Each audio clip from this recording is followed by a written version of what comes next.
Está con nosotros una profesional que ha sabido combinar la visión estratégica con la innovación tecnológica para transformar el mundo del talento digital.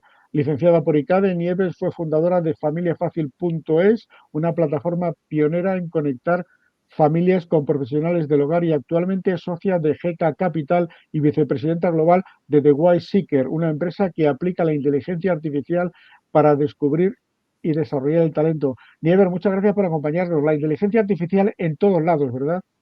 Muchas gracias por invitarme, un placer estar aquí. Pues sí, la verdad que la inteligencia artificial no deja de ser una tecnología que ha venido para quedarse y desde luego por nuestra parte la utilizamos en The Wise Seeker, que es la compañía que estoy liderando ahora, bueno, pues para aflorar el talento de las organizaciones, y yo creo que va a ser nuestro gran compañero, ¿no? Todos tendremos un agente inteligente en nuestro puesto de trabajo que nos ayudará a ser más eficientes y por ende a dedicar pues el tiempo y nuestro cerebro a cosas de más alto valor añadido. Y me imagino que ahí los premios también juegan un papel importante, porque tú, a la hora de darnos visibilidad a nosotros, a nuestra empresa y a nuestra marca, porque tú has sido premiada por la Asociación de Antiguos Alumnos ICADE por tu trayectoria emprendedora. Nieves, has liderado proyectos que combinan automatización, tecnología y gestión de personas, pero eso sí, con una mirada muy centrada en el impacto social, ¿verdad, Nieves?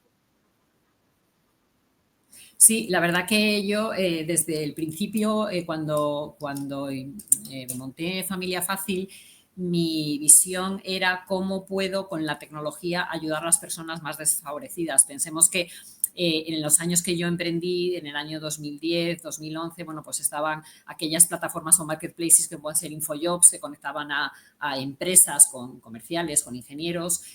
Había otros marketplaces para buscar pisos. Bueno, todos conocemos Idealista, Fotocasa, es decir, por mencionar algunos que todos conocemos, pero no había ningún marketplace que conectara a todas las personas que, por otro lado, son muy importantes en la sociedad, que son aquellas personas que entran en nuestro domicilio para prestarnos un servicio en nuestra vida privada, gracias al cual nosotros podemos, por ejemplo, salir a trabajar. Si alguien se queda con mi hijo o con mi padre mayor, yo puedo desarrollar mi carrera profesional. Entonces, nosotros lo que hicimos en Familia Fácil fue desarrollar un marketplace y poner la tecnología al servicio de los más vulnerables para que no tuvieran que encontrar trabajo, bueno, pues dejando sus datos de contacto en una farola, echando un papelito en un buzón o en una panadería, ¿no? Se ofrece a alguien para cuidar niños, para pasear perros, y encontrar esa persona también, que la familia tuviese un buscador para poder encontrar esa persona con la experiencia que necesitaba en su ciudad, en el horario que quería, al precio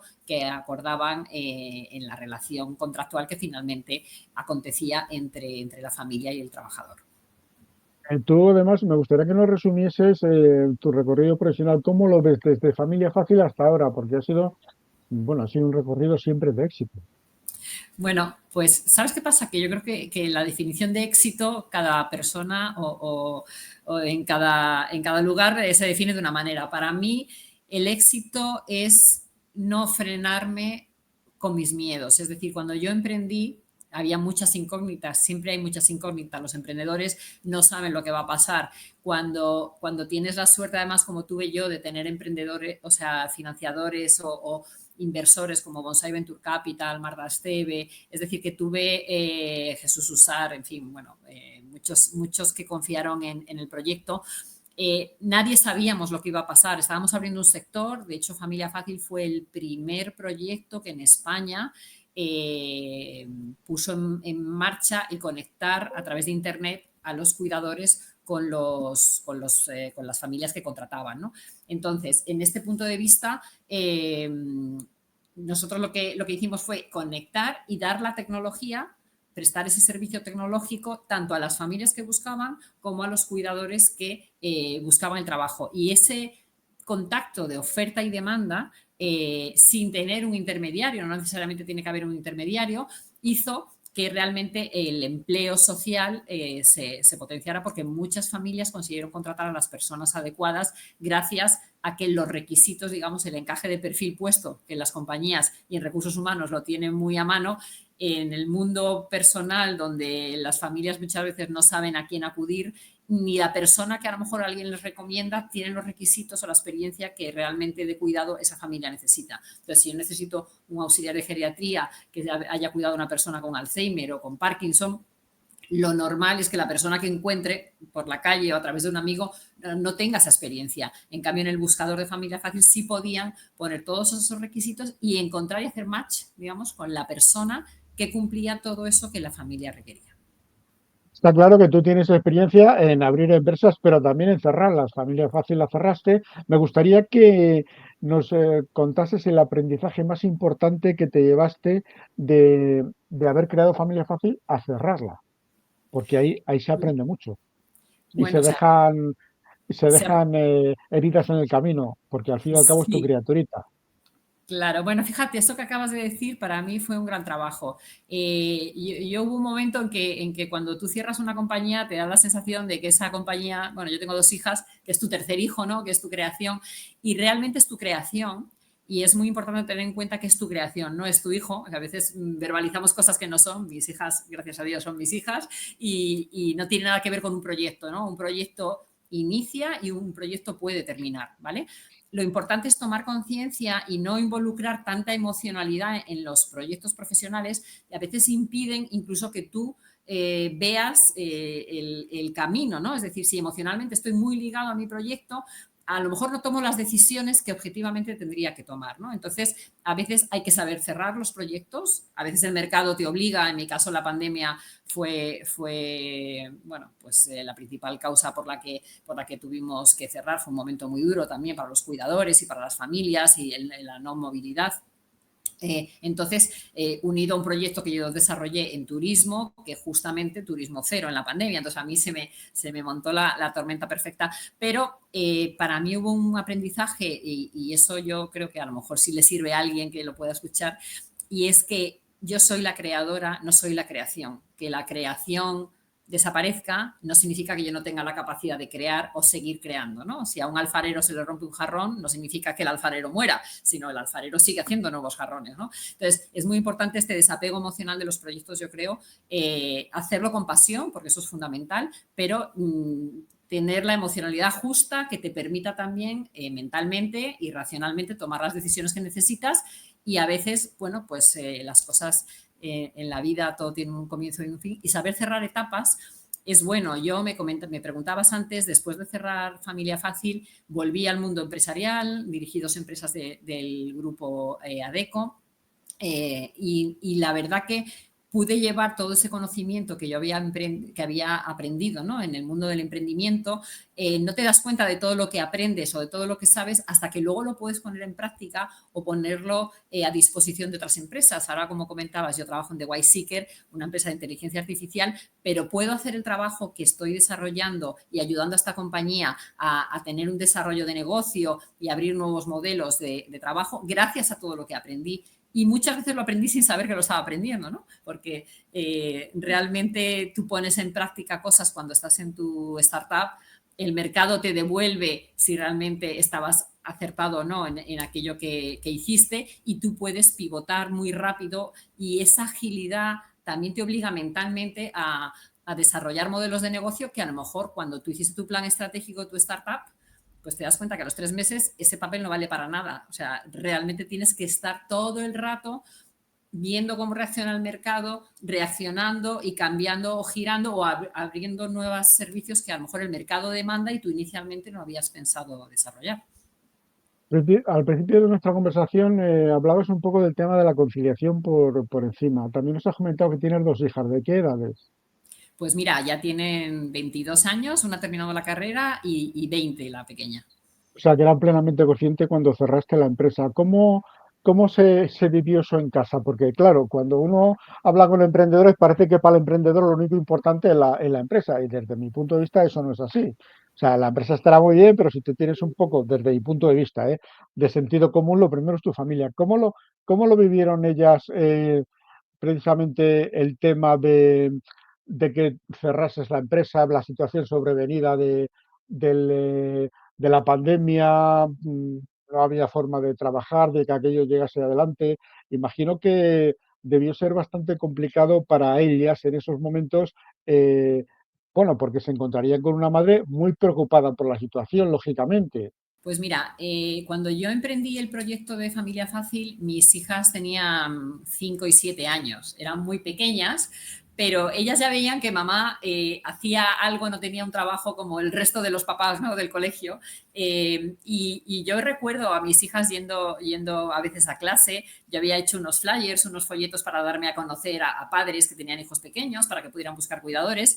Y mis hijas me cogían los folletos sin que yo me diera cuenta y los iban poniendo en los coches caminos del colegio, ¿no? O sea, que yo creo que los hijos viven con los padres, cuando somos emprendedores, viven muy de cerca todo el proceso, ¿no? Y luego, bueno, pues también si sales en medios de comunicación, nos entrevistaron, de hecho, Juanma, tú me entrevistaste hace tiempo también en la televisión. Entonces, digamos que los niños piensan que eso es algo que es el trabajo, bueno, pues que tiene su madre y que no va a terminar nunca, ¿no? A lo mejor ellos en su cabeza, ¿no?, tienen esa idea.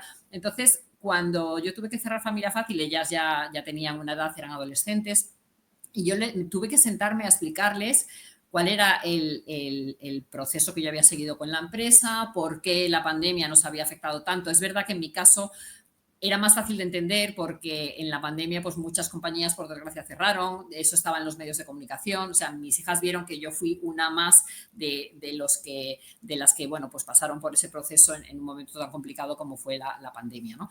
Pero luego les tenían la duda de, bueno, mamá, ¿y ahora qué vas a hacer, no? ¿De qué vamos a vivir? Ellas les entraba un poco esos miedos, Claro, y yo les decía, digo, mira, esto que comenté antes, ¿no? Vuestra madre ha hecho este proyecto termina, pero todo el aprendizaje, toda la formación y todo lo que yo he aprendido en este proyecto me hace mucho lo más puedo valiosa en decir, el mercado. Entonces, yo quería efectivamente. que vieran que esto era un plus, es como el que uno hace un máster. Tú terminas la carrera, trabajas unos años, haces un máster, cuando terminas el máster eres más valioso en el mercado, porque aparte de tu experiencia profesional, pues te has especializado. Para mí, montar un marketplace, montar este negocio de e-commerce fue mucho más que hacer un máster, ¿vale? Porque en el máster trabajas un poco en teoría, yo Y como así, CEO y fundadora tuve que hacer muchas cosas en la práctica y realmente ver si funcionaban o no, con lo cual, como digo yo ahora podría dar clase en los máster, ¿no? O sea, cuando la propia experiencia, y eso es lo que quería que vieran mis hijas, aquí no se fracasa, aquí se aprende, siempre se aprende en cualquier circunstancia de la vida, pero más emprendiendo. Y y con más ese porque es aprendizaje, sí, perdón. te diría, que más y porque es una situación sobrevenida, eso no es un fracaso. Mira, hoy estaba leyendo yo un artículo sobre Rafa Nadal, que su tío, creo que era el que lo comentaba, que Sí. estaba jugando una vez un partido y tenía la raqueta rota y estaba jugando fatal.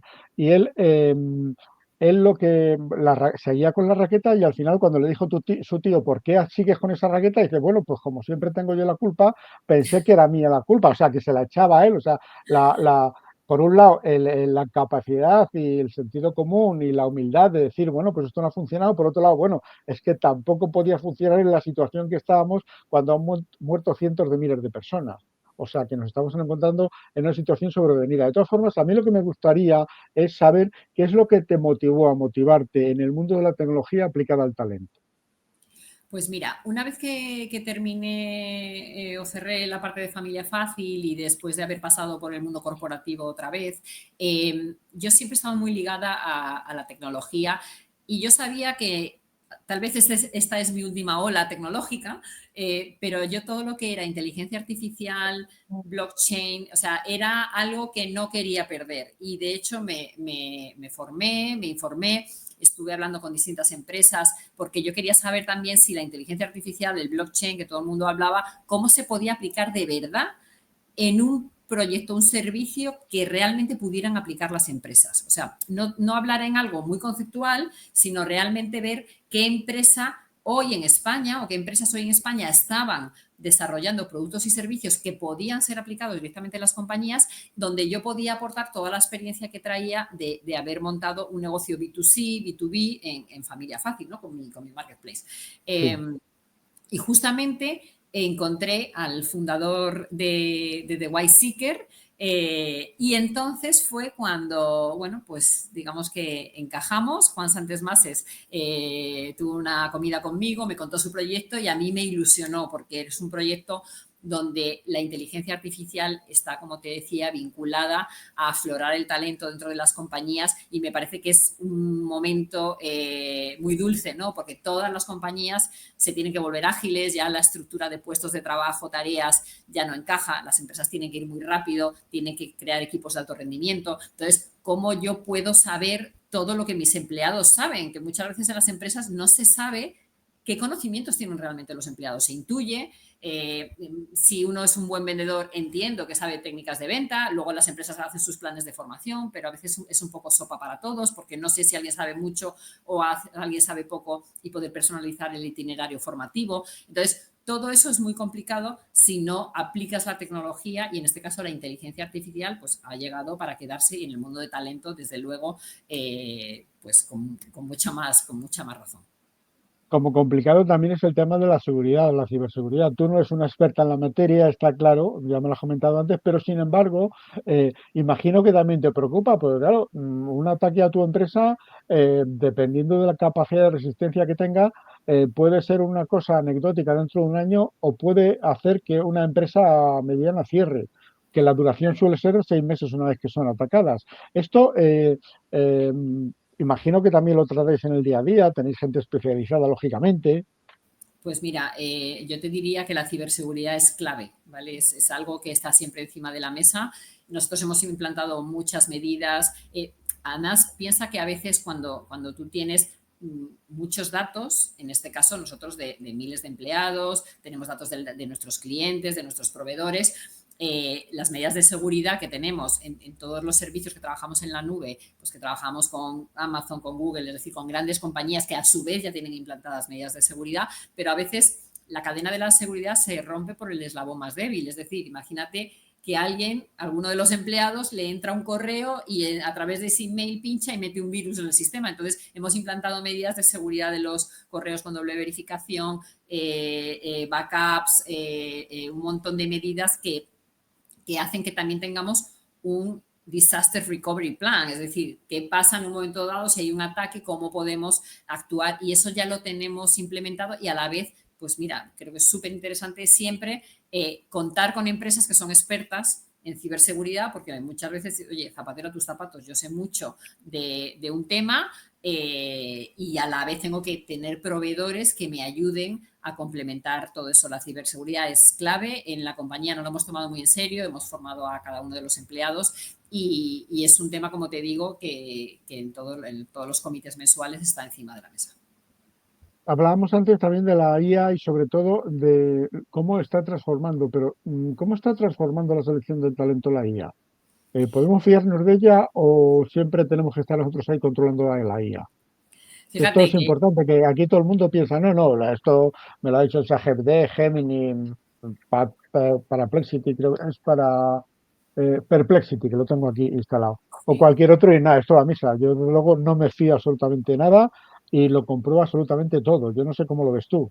claro. Pues fíjate que nosotros, que somos una empresa basada en la inteligencia artificial, no nos fiamos de la inteligencia artificial, o sea que estamos 100% de acuerdo contigo. Lo que pasa que nosotros lo que sí hemos conseguido es entrenar modelos para que cualquier conocimiento, por ejemplo, de cualquier puesto de trabajo del mundo, nosotros podemos llegar a generar las preguntas que miden si un empleado tiene ese conocimiento, porque al final hacer assessment o pruebas de talento a los empleados es más o menos estándar en la parte de soft skills o habilidades más soft, pero en la parte de conocimientos, ¿cuánto sabe esta persona de extracción, de refino, de no sé qué, del mundo energético?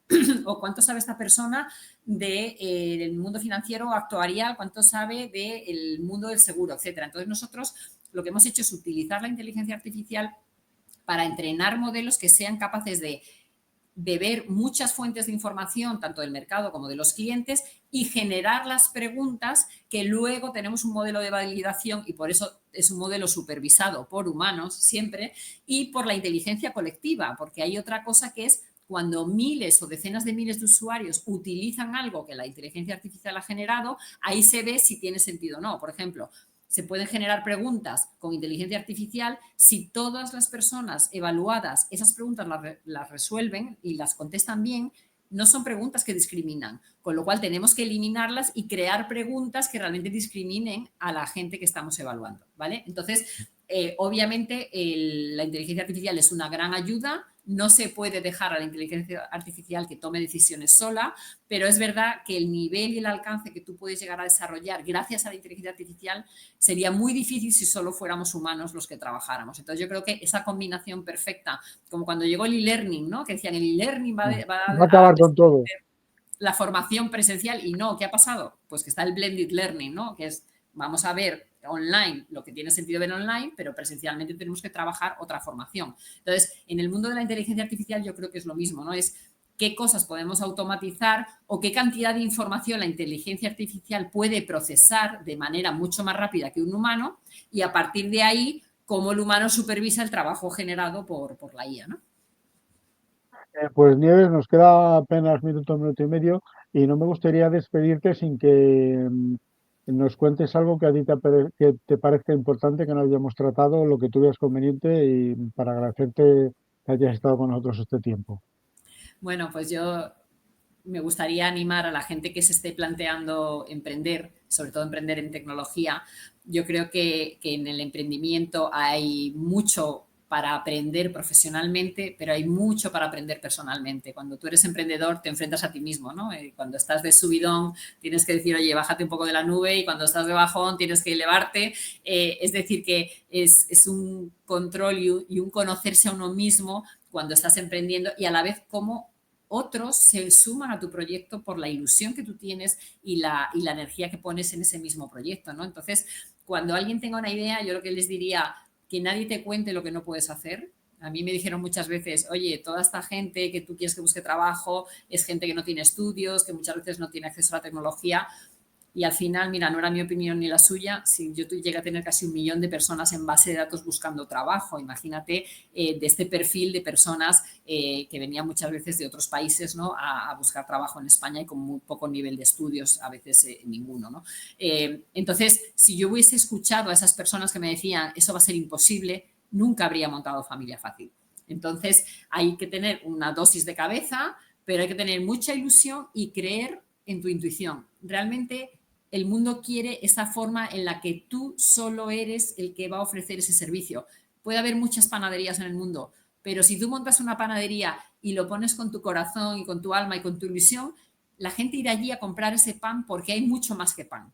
Y no sé si me explico con eso que estoy diciendo. Explica perfectamente. Me gustaría una cosa para cerrar, y que supongo que hay que dejarla clara, al menos yo así lo pienso, es que sin el apoyo de la familia es muy difícil emprender, ¿verdad?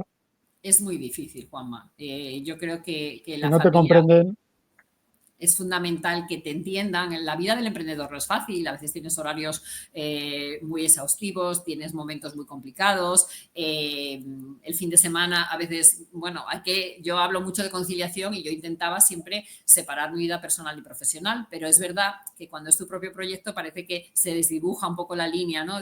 Entonces la familia tiene que tener un poco de paciencia y sobre todo ayudarte en los momentos de bajón, cuando dices, oye, esto no claro. puede ser, no puedo más, y la familia te dice, oye, no, Nieves, venga, lo has hecho, has empezado, sigue el camino, ¿no? Estamos aquí para apoyarte. Y eso da mucha fuerza. Pues enhorabuena por esa trayectoria, Nieves, emprendedora y también como ejecutiva.